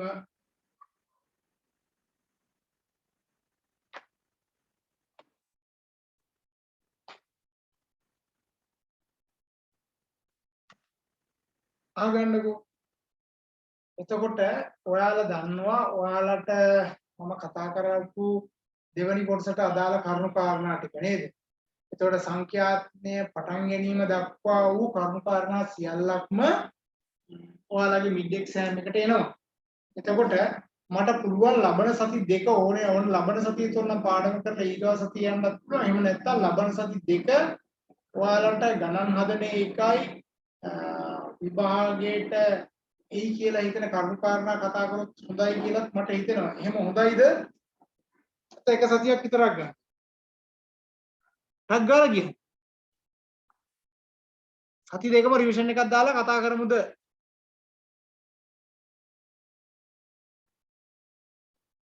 මොකද කියන්නේ? මෙසේජ් එකක් තියන්න ටක් ගාලා තියන්න. එක්සෑම් එකට අදාළ කරුණු කාරණා ටික කතා කරන සති දෙකක්ම ගමුද කියලා අහන්න. හරි. එහෙම හොඳයි. රයිට්. එහෙනම් මම ලබන සති දෙකම ඒතකොට ලබන සතියේ මම මූලික කරුණු කාරණා ටික සාකච්ඡා කරන්න කතා කරලා. හරි? විභාගෙට එීම කියලා හිතන ඒවා ටික ආසන්නම සතියක් බලමු නේද? ඔයාලා දන්නවා ඉතින් ওই පේපර් එක හදන්නේ කොහෙවත් බැලෙන්නේ කොහෙවත් කියලා ෆයිනල් එක කොහොමදවත් තේරෙන්නේ. හිතා ගන්නත් බැරි තැනක හැදිලා හිතා ගන්න බැරි විදියට තමයි බැලෙන්නේ. හින්දා හොඳටම ලෑස්ති වෙලා යන්. ගිය පාරේ කියන මම දැක්ක ලකුණු 100 100 ගත්ත ඇති කියන්නේ බොහොම දක්ෂව හිටියා. මේ පාරත් උපරිමයෙන්ම කරගන්න. අපි දන්නවා ඔයාලා හයි ඩිප්ලෝමා එකට ළමයි 60ක් වගේ ප්‍රමාණයක් බඳව ගන්නෙ නේද? ඒකෙන් මම හිතන්නේ මිඩ් එක 50ක් හෝ 54ක් හෝ ඒ ප්‍රමාණයක් වගේ තමයි හිටියේ. ඒතර දැන් ෆයිනල් එකට විවිධ හේතු කාරණා කාරණාත් එක්ක සැලකිය යුතු ප්‍රමාණයක් ඉන්නවා. ඒ අය තමයි මේකට ගන්නෙ. එතකොට අලුතෙන් පටන් ගන්න හයි ඩිප්ලෝමා එක අපි පටන් ගන්නවා මාර්තු 2 සෙනසුරාදාවක් වැටෙන්නේ හවස 3ට තමයි පටන් ගන්න බලාපොරොත්තු වෙන්නේ. දැන් ඇප්ලිකේෂන් එක ඉෂුව කරලා තියෙන්නේ. යාළුවෝ ඉන්නවනම් මතක් කරන්න පුළුවන්. ඉතින් ඒ අය තායි අවුරුද්දක් තිස්සේ මේක කරන්න ඕන. ඔයාලා දන්නවා දැන් ඔයාලගේ පාඨමාලාවේ මම හිතන්නේ අද 39 වෙන්න ඕනේ. ඒ කියන්නේ 40ක් ලෙක්චර්ස් 40කට එහා දැන් කරලා තියෙනවා. හරි? එතකොට තව ලෙක්චර්ස් 8ක් විතර කරලා කියන්නේ අවුරුද්දම තමයි. අවුරුද්දක් ඉවරයි. ඒතර ඔයාලා ප්‍රොජෙක්ට් එකට ටයිම් එක දුන්නාට පස්සේ ඒතර ඔයාලට තේරෙනවා මේ විෂය කොටස් අපි ඉගෙනගෙන අවුරුද්දක් තිස්සේ ඇවිල්ලා තියෙනවා. ඒක අවසානට ඇවිල්ලා තියෙන්නේ. ඒ නිසා අපි ඒක සාර්ථකව අවසන් කරන්න ලෑස්ති වෙමු. හරි? එහෙනම් අද දවසේ මම ওই කරුණු කාරණා ටික ඉවර කරනවා. අද හවස ඉඳන් අද හවස් වෙද්දී ඔයාලගේ ඇඩ්මිෂන් එක ඔයාලට හම්බ වෙයි රැ වෙද්දී. හෙට දවස් ඇතුළත හෙටයි අනිද්දා ඇතුළත සඳ වෙද්දී හැමෝටම හම්බ වෙලා තියෙයි. හම්බුනේ නැත්නම් කතා කරලා දැනගන්න පද කාරණාව කියලා. හරි? රයිට්. එහෙනම් අපි අදට මේ කටයුත්ත ඉවර කරමු. බොහොමත් ස්තුතියි ඈ. ඔයාලගේ අර ගිය සතියේ ලෙක්චර් එකත් මම මේ සතියේ දාන්නම්.